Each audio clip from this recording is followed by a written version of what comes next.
music from Australia, incredible circus performers from China, and the best fireworks show in the world. All tonight on World Stage 86.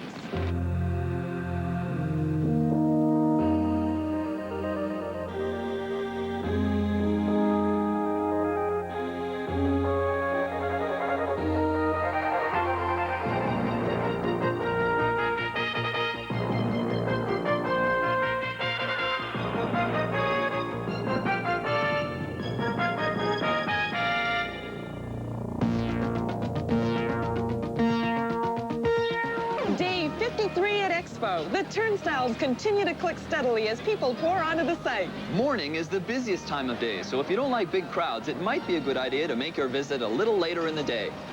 Hi, I'm Wayne Cousins. And I'm Ramona Marr. This week on World Stage 86, the gentle art of mime comes alive as mime artists gather in Vancouver. Australia celebrates her National Day with music, ancient and modern. We'll travel the Expo site by boat, and we'll find out what makes those nightly fireworks shows so spectacular. Our first port of call is Indonesia, an exotic island nation which is probably a mystery to many of us, but we're learning more about it right here at Expo.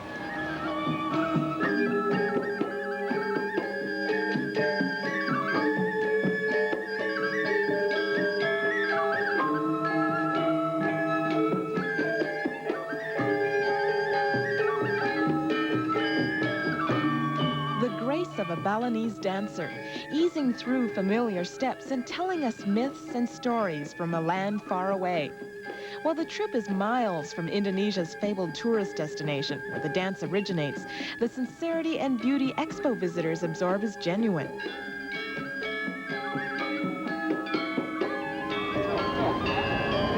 Beauty does not only figure in traditional Indonesian dancing, it's also reflected in this Balinese gate, a Candi Bentar.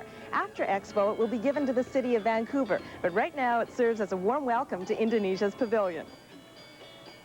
Lush and fertile islands are what comes to mind when you think of this nation of 13,000 islands in the South Pacific. For a developing country, that leads to some interesting transportation and communication problems, as explained by Deborah Yatim. Well, we are a nation of 13,677 islands, and transportation and communication is obviously a big thing, trying to unite all those 13,000 islands. In the 1980s, a country such as Indonesia has to go all out for modern technology. But in the meantime, as things go, we still have retained our traditional values, our traditional way of life. The art of batik is part of that traditional life, as is this symbol of village democracy. Banging on the kento ganan can warn entire villages of impending danger or sound that all is well. Mindful of its ancient past, Indonesia brings us the splendor of a royal carriage, noted for its Buddhist, Islamic, and Hindu influences. And we are introduced to the imposing Temple of Borobudur, the largest such monument in the Southern Hemisphere. The simplicity of an Asmat canoe is here too. By tradition, they're made once every 5 years. All this may look exotic to us, but Deborah thinks Indonesia and Canada have a lot in common. From tip to tip, Indonesia is the same breadth that Vancouver is from Montreal. But we're so far away from each other, we don't know each other. And Indonesia would like to give a big salute to the Canadian people and say, hello, here we are, let's get to know each other. From the Indonesia Pavilion for World Stage 86, I'm Ramona Marr.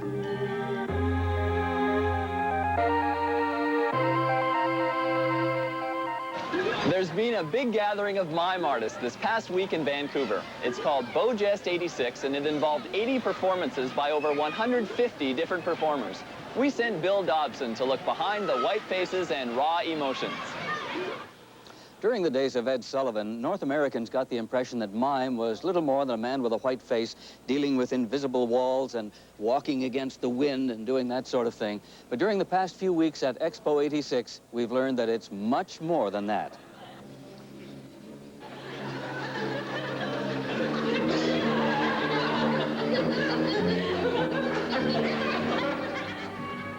This is action from a group called Ra Ra Zoo from London. They'll do almost anything to entertain the audience. Today, mime can encompass sound, clowning, acrobatics, and musical theater. In fact, One of the Beau Geste featured artists described mime as theater that transcends language. This is Daniel Stein.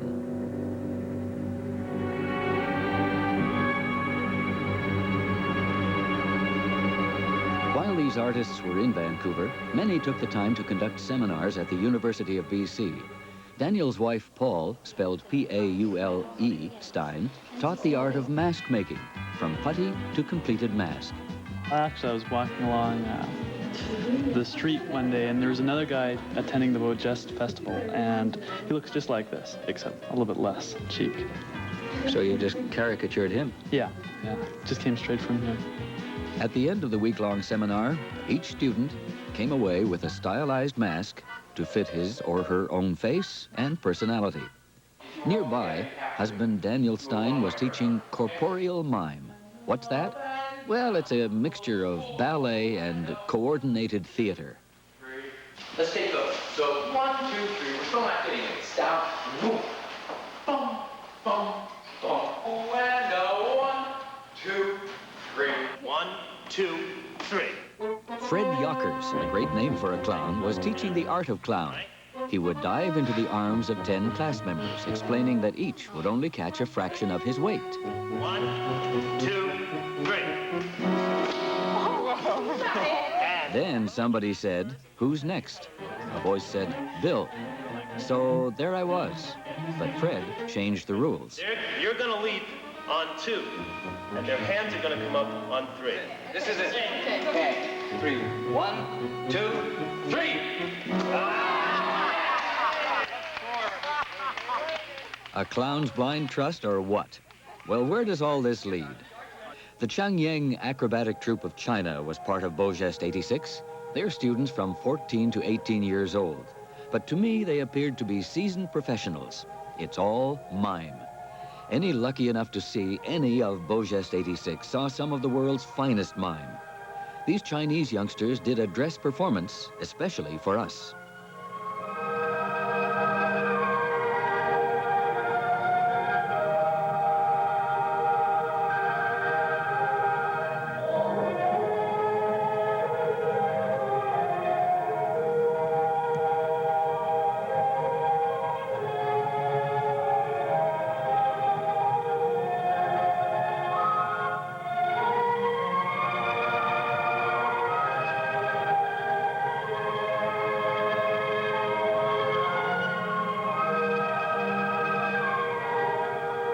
The mind boggles.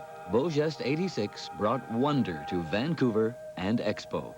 From the Gateway Theatre in Richmond for World Stage 86, I'm Bill Dobson. Well, you haven't heard the last of me. Still ahead on World Stage, entertainment Aussie style, Expo from the water, and some exotic taste treats you may have missed.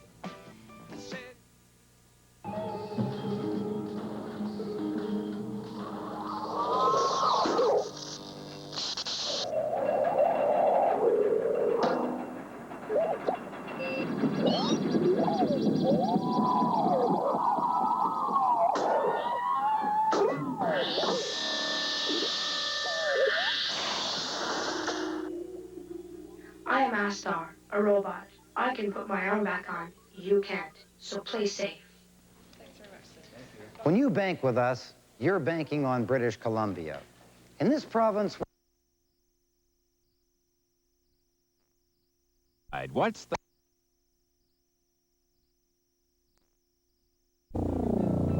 In the Great Hall of the Canada Pavilion, there's an interesting demonstration of computer photography. I place myself in front of a camera and push a button. The computer freezes my image, and a series of monitors show the step-by-step construction of my face in a computer language. It begins in color blocks, and each step of the way, it's refined until it comes down to an image of minute dots and a picture. A fun thing to do in a demonstration of digital photography. Each of the 54 countries represented here at Expo has its own national day sometime during the fair. Last week it was Australia's turn, and they celebrated with music by a team of Australian performers. Ramona was there. Only get the damn time, the kangaroo down, sport.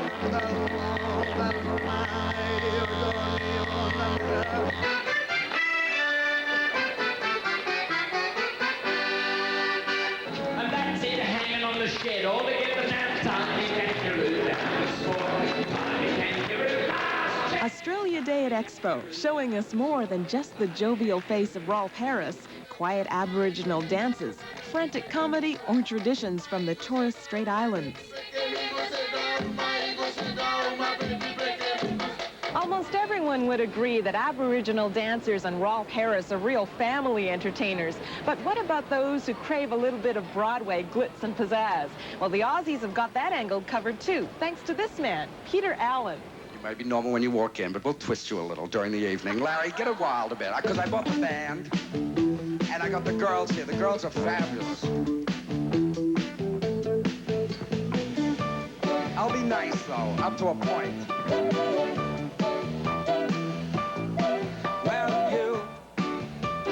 Haven't heard the last of me. For his performance at Expo Theatre, Peter Allen came out in full style. He's the man who's written songs like Olivia Newton-John's I Honestly Love You, Melissa Manchester's Don't Cry Out Loud, and the Oscar-winning Arthur's theme. Peter, you've created a very distinct style for yourself, and I'm wondering how all that came about. It came about because I had such a small audience in the beginning, and they'd keep coming back, and so I had to make sure that they didn't get bored, so I had to try out lots of different things, and so I got a little bit crazier and crazier every time they'd come back just to try and keep my small audience, and that's how the act evolved like this. Now you haven't heard the last of me. Gonna play upon the same thing. A New York critic once described you as hopelessly in love with show business. Are you? I don't know. I've just been doing it since I was a kid, so it's the only thing I really know how to do, and it still gives me as much pleasure when it works as it did when I first started. And also it enabled me to fulfill all and any fantasies I ever had as a kid, so I've been real lucky. And when the camera says roll, light up, everybody fades to black. There's just your face, just want to go around. Impressions of Vancouver and Expo. Any? It just was so nice to come here because we'd been in LA and Hawaii, and it was real hot, and LA was real frenetic, and it was just real nice. I've been to the other World's Fair, and this one has a nice peaceful feel about it, that it's organized and it's not frenetic and crazy, and I think you can spend a lot of time here without getting nuts, which is what I like about it. Well, in your life, I think you probably yeah, need to see, I like relax. different things. Then I realize one thing I've always known. I still call Australia. Peter Allen lives in LA and New York these days, but he's still got a soft spot for home.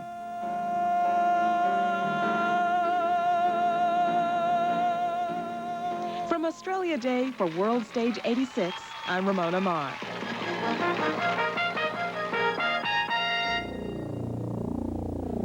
Most people see Expo on foot, but if you've got a boat, you can get some great views of the Expo site from nearby Falls Creek. If you haven't got one, Blake Cowan of Granville Island Boat Rentals will be happy to provide one. At a price, of course. What kinds of people rent boats from you? All kinds. I mean, it's fantastic. You meet people from all over the world, all different types of Vancouverites. A lot of people that have never thought they could drive a boat before.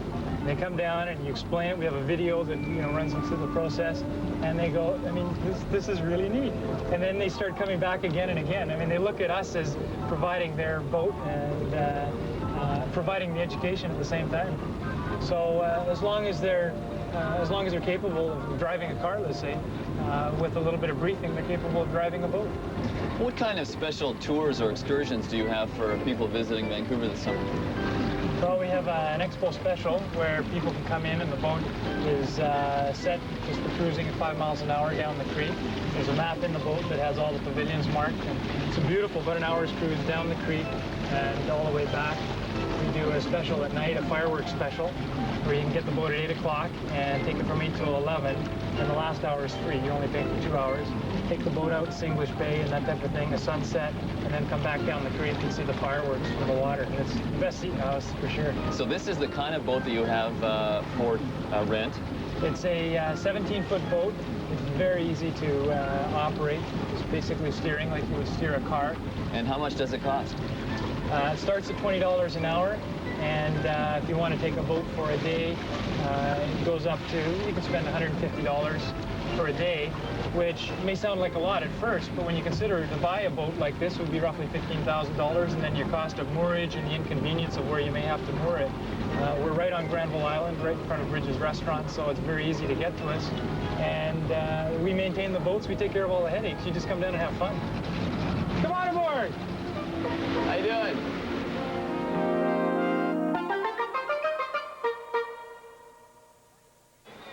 One tremendously popular item here at Expo is food. In past weeks, we've tasted some of the more high-profile restaurants, but there are lots of little out-of-the-way spots that are worth a nibble, too. Bill Dobson volunteered.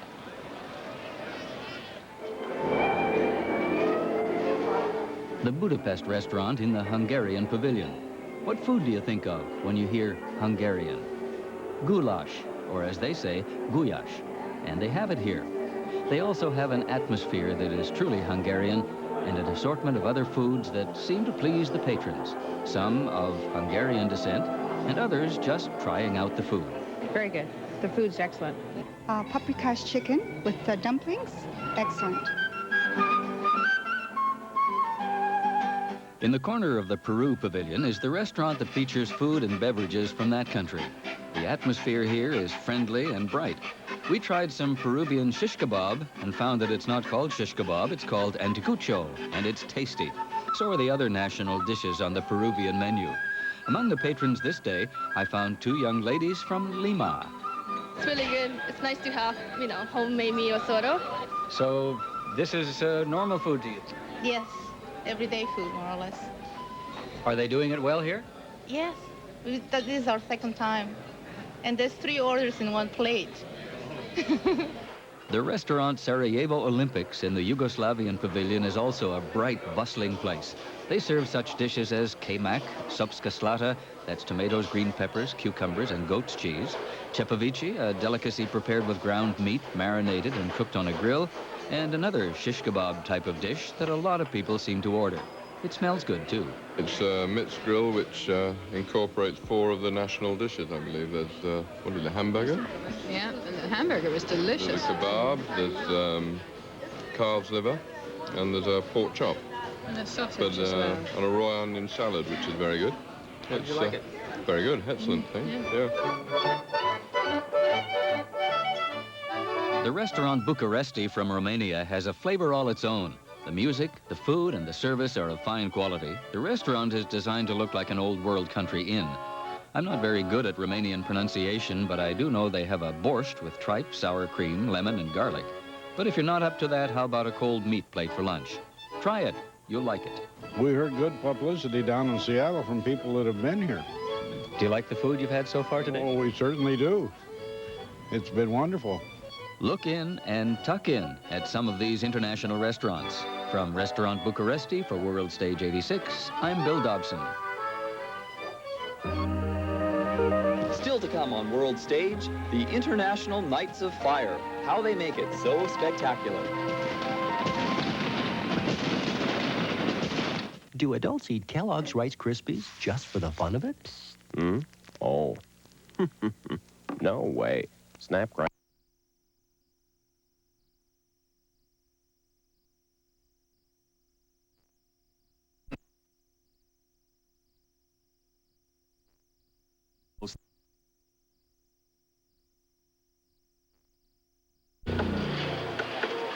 Those of you who come to Expo might run into the yodeling woodcarver from Kimberley, BC. His name is Adi Unterberger, and he carves interesting faces from pieces of wood such as burls and knots. Adi was born in the Tyrol province of Austria, and every so often, to relieve the tension of carving, he bursts into song. Look out, I think I hear one coming on.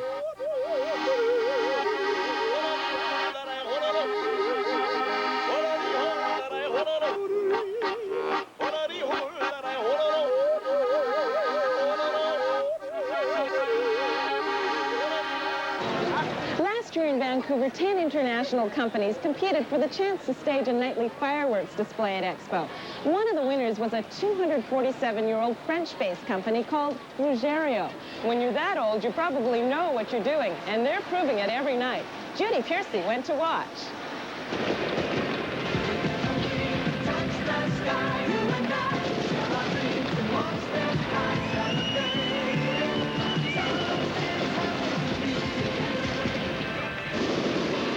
things happening all right. At 10:30 after the pavilion's closed, there's this marvelous state-of-the-art, literally, pyrotechnic and laser show, International Nights of Fire. And one person intensely involved in putting this on is Canadian theater lighting designer Pamela Loughton. She has a job that must be the envy of child and adult alike. Assistant to the designer and technical coordinator, Glenn Priest. During her interview for the job, it took her a while to realize what the job actually was. They mentioned casually, there's this little show that we're doing. It's like, well, what's that? Well, are you interested in pyrotechnics or lasers? It's like, yes, I am. It's all outdoor pyrotechnics. And you're seeing, in this show, particularly a large range of low-level fireworks, candles, and things like that. High-level large aerial shells, big double-looping willows, palm trees. You're seeing nauticals, shells that go into the water, turn themselves upright, and then do the effect. Flying saucers, which is sort of a round spigot sort of thing, and it turns, and it makes a whirling sound, and it looks like a fiery saucer, and some of them come down and go up again. Great crowd pleasers. It's not often that you see an outdoor display where you actually get choreography between lasers and pyrotechnics. it all starts here on a huge barge in the middle of False Creek. Every afternoon, 4 people do the back-breaking work of loading roughly 400 different pyrotechnic devices. But how are they fired? It's a manual operation where they're virtually just flicking switches for firing lines, and they hear on the tape, standby firing line 2, and then it goes 5, 4, 3, 2, 1, fire. And on fire, they flick the switch. But don't forget the lasers. They're operated from 2 pods, one on each side of False Creek. These little rooms hold all the equipment which produces the magic beams. But how does everything come together? We have a 4-track tape, and there's a verbal cue that goes out to the barge where the tapes are run, and then pulses go out to the laser houses, and then there's 1 track that's music, which we hear out here. Finally, everything's ready, and it's 10:30 at night. Glenn and Pamela take their places to orchestrate everything, down to making sure the wind's in the right direction. Wind speed is 18.5 kilometers from the west. We intend to shoot. Also, Pamela keeps in constant contact with the Marine Patrol to see that boats don't get too close to the barge. Marine 1517. Thank you. 502 Is the creek secure? Thank you kindly. 517 clear. The creek is secure. And of course, the show has to start on time every night. We count down 5, 4, 3, 2, 1. 10:30 every night.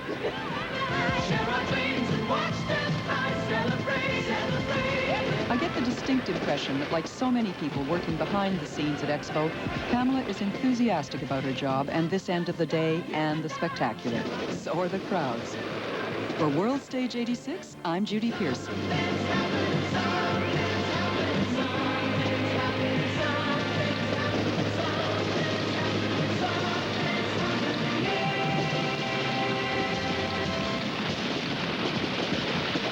If you're coming to Expo and you want to see the fireworks, the best spots to view them are from the Australia and Ontario pavilions. And be here early. The crowds begin to gather well before 10 o'clock, and they can be 10 or 12 deep along the shoreline by the time the show begins at 10:30. Next week on World Stage 86, our entire show comes to you from the Canada Pavilion, the spectacular new building overlooking Vancouver Harbour. We'll look at some of the superb attractions at the pavilion, the movies, the technology, and the entertainment. CBC has a radio and television display there, too, including a studio where the TV regional news goes on live every night of the fair. We hope you'll join us here next week for all the best of our National Pavilion in our Salute to Canada Day.